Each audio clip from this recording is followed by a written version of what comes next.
Good morning and welcome to Morning Movie News, where first off, I just want to tell you that two of the biggest stories from yesterday, the all-female Ocean's 8 movie and also the multiple cuts of Suicide Squad that are floating around, those two stories are so big and there's so much I want to discuss with them that they're getting their own standalone episodes over on the main Beyond the Trailer channel later today. But we still have some doozies of a story to discuss on today's Morning Movie News. And of course, as always, a viewer question from one of you. All right, so the first story of the day, this was a headline that broke late last night, at least late on the East Coast.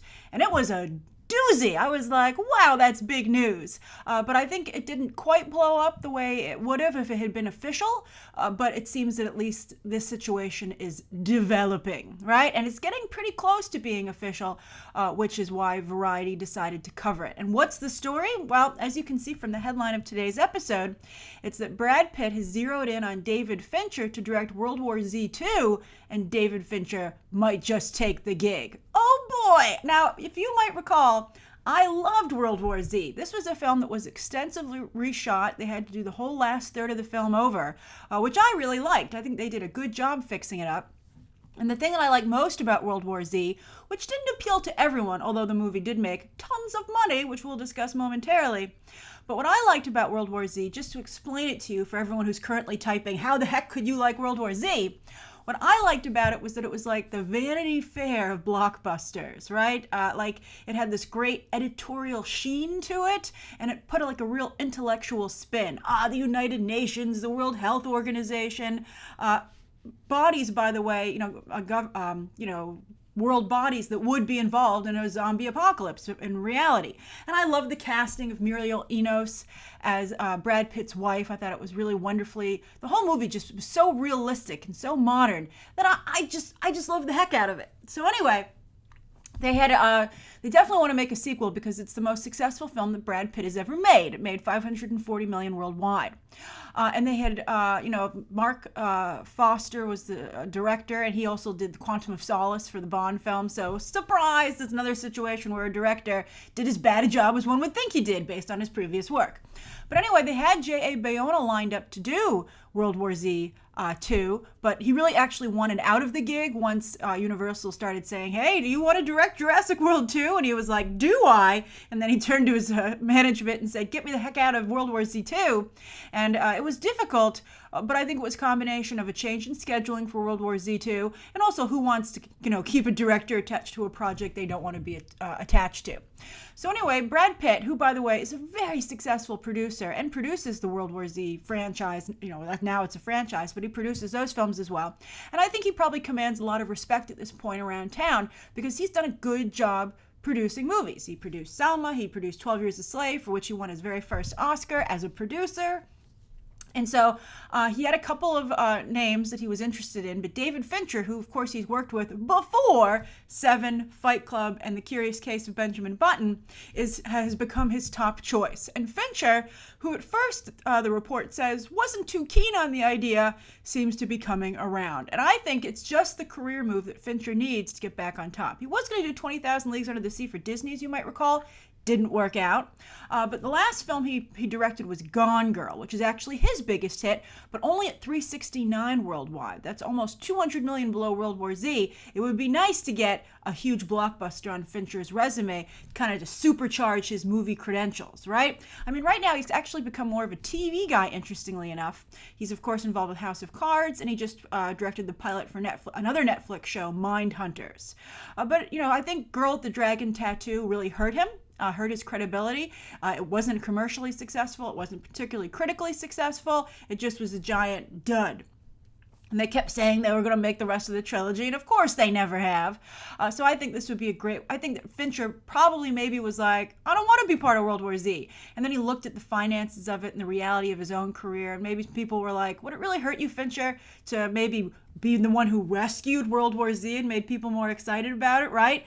and put a huge box office hit on your resume? I mean, I only see upsides for you, David. And he probably was like, yeah, you're right. Okay, and I like Brad Pitt too. We're buddies. So I think that's what's going to happen. And if that's true, that's just a brilliant bit of producing on Brad Pitt's part, because I think it's going to make a lot of people, even the people who didn't love World War Z and obviously paid to see it but didn't like it anyway, it's probably going to get them to get more excited about this sequel than they would have been otherwise. So great job. Now, speaking of molding one's career, Margot Robbie also is becoming very savvy.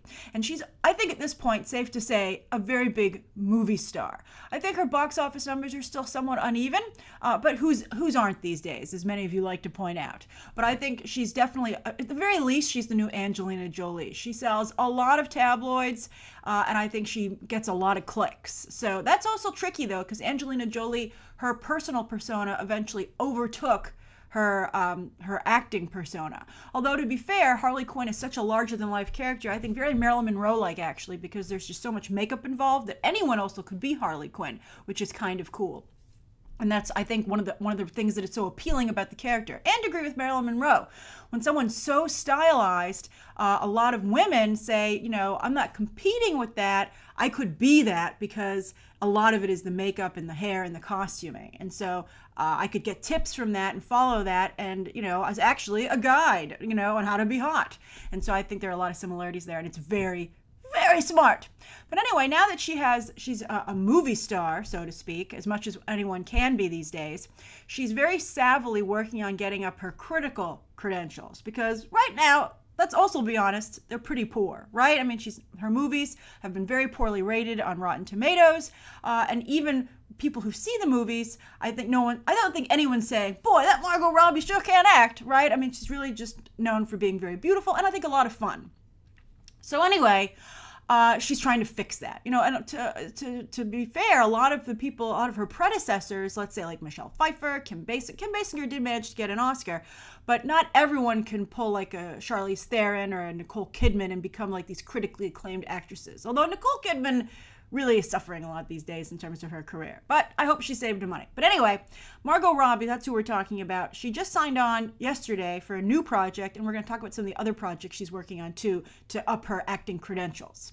So the one she just signed on for is called Queen of the Air, and it's about a famous trapeze artist named Lillian Lightsall. So it's a period piece about the circus. Those are tricky movies to make, but let's see if she can do it. And she had a tragic love affair with another trapeze artist, Alfredo Cardona. So that's good. It's going to get, I think, some Latino audience in there, which is very strong at the box office. But both of these people were extremely talented trapeze artists of their day, did death-defying stunts, and apparently were these fabulous divas, right? Difficult to work with, but brilliant, and also, made each other's lives crazy, but passionate.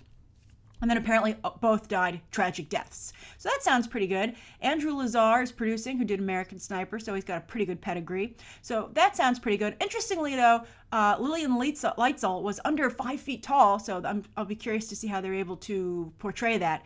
And I hope it's a well-written part for Margot Robbie, because let's not forget that Water for Elephants with Reese Witherspoon, nobody paid attention to that at all. But did also co-star Robert Pattinson. But to Robert Pattinson's credit, he seems like an okay guy. We're going to talk about him actually more in a moment. He seems very sweet, even though sometimes, or most of the time, horribly out of his depth. But anyway, beyond Queen of the Air, Margot is also signed to Goodbye Christopher Robin, which is probably going to focus more on A.A. Milne and the relationship with his son, but she'll be in there. Tonya Harding, I think that's a great movie for her. I think that continues to be her best shot at maybe getting some Oscar-type buzz.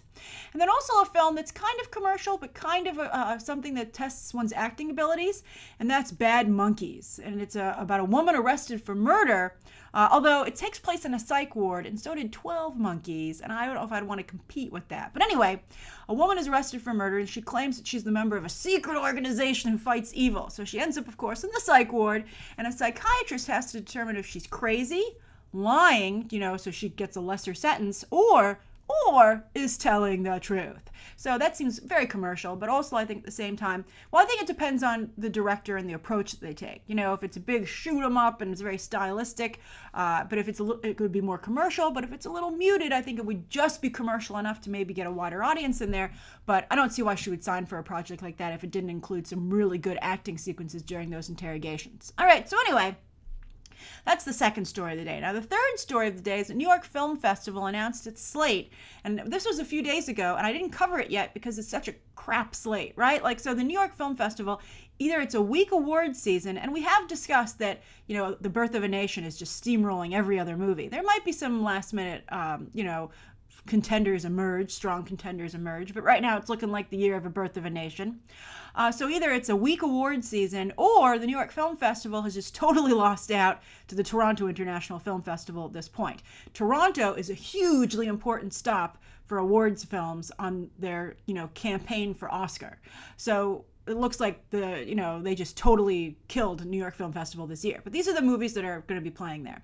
The three most important are the opening night film.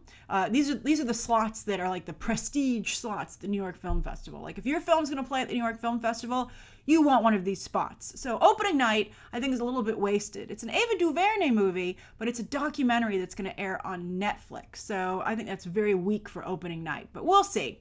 The centerpiece film, interestingly enough, is something called 20th Century Women, which I haven't heard anything about. It's come out of nowhere. It stars Annette Bening, who I adore. Such a talented actress. If you've not seen Being Julia, you are missing out. Go watch Being Julia. But it's directed by Mike Mills, whose last film was like 6 years ago or something, Beginners, for which Christopher Plummer won the Best Supporting Actor Oscar. And also, Beginners is just a very good movie. It stars Ewan McGregor, who I also love. And it's about a man whose father comes out of the closet late in his life, and the son dealing with that, and the father having like this newfound freedom to be himself, and also the son like falling in love as well. So it's a good, very, very good movie, and that Mike Mills then with Annette Bening makes me feel a little bit better. It's a 70s piece though, and the 70s is one of my least favorite decades on film. All right, so although I did like The Nice Guys, which I watched last night, that was very, very good, but nobody went to see it. All right, so anyway, the closing film, this was the real crazy one, is The Lost City of Z.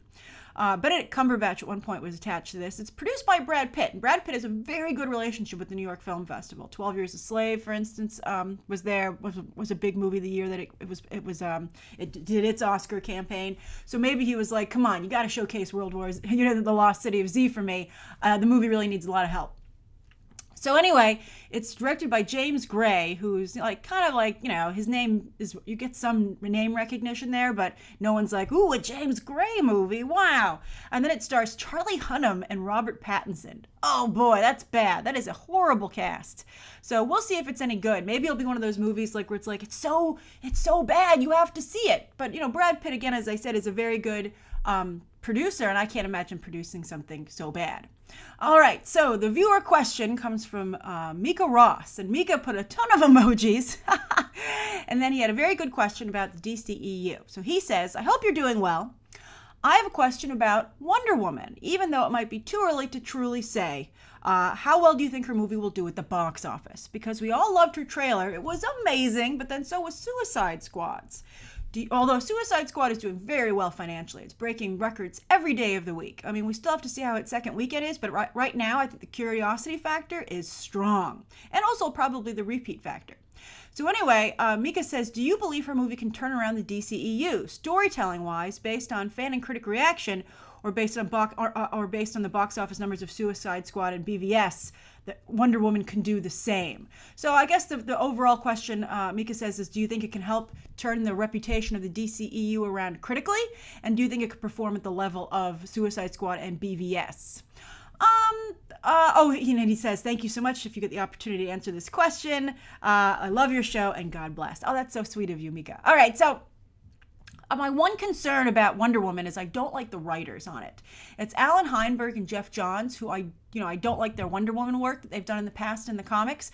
And I also think that hiring comic book writers to write a movie script is a very bad idea. I hope that I'm proven wrong, but it's a totally different skill set. So just because someone can write a comic, although again, in this case, I don't think they did a good job even with that when it comes to Wonder Woman, but writing a movie is very different. It has different needs. It's a different language, and I'm a little nervous about it. But anyway, the thing that's interesting about Wonder Woman is that it seems the most of all the films that the DCEU has made so far like a real movie. Like it's not rushing to, except for the fact that it kind of borrows a little bit from Captain America, the First Avenger. I think that to some degree it does seem like its own movie. Has a single lead, It's an origin story. It seems a lot simpler, right? And then I think that many people argue that this is the way the DCEU should have started in the first place. Standalone films, just like the MCU started. Do your Superman movie, your Batman movie, your Wonder Woman movie, and then bring them together. And so I think that if Wonder Woman does well critically and financially, that will prove to some degree that people were right. That's how the DCEU should have started. And I really wish they would fast track that Ben Affleck Batman solo movie. It's like so obvious. I guess the only thing holding it back though is Ben Affleck, right? So he's a busy guy. He's got a lot to do, and he has they're keeping him very busy with all the DC movies they want him to make. But anyway, I think that if I had to guess, I think that Wonder Woman will probably do pretty well critically. Although we have to see that script or, see how that turns out. But I think Patty Jenkins is a very strong director. I think Gal Gadot is very likable, particularly after her work in Batman v Superman. We'll see how, and that's going to be a big year for her because she has that movie and then, of course, Justice League same year, next year. And then I think box office-wise, I think the audience is really pulling for her as well. I think people want to see Wonder Woman succeed. I think that, and again, because I think Gal Gadot has been really great and not agendaizing the movie. She just says, I want to tell a great story about Wonder Woman and her origin, and I really love the character, and I'm excited. There's an element of girl power there, but, Wonder Woman likes to play at the guys too. So I think that the movie has handled itself very well politically, and hopefully that'll pay off for it literally at the box office, and maybe critically too. All right, so that's today's morning movie news. Thank you so much for tuning in. Please write down below what you think of today's top 3 stories and that viewer question, anything you'd like to see covered tomorrow, and any questions that you might have. Thanks for watching. Bye.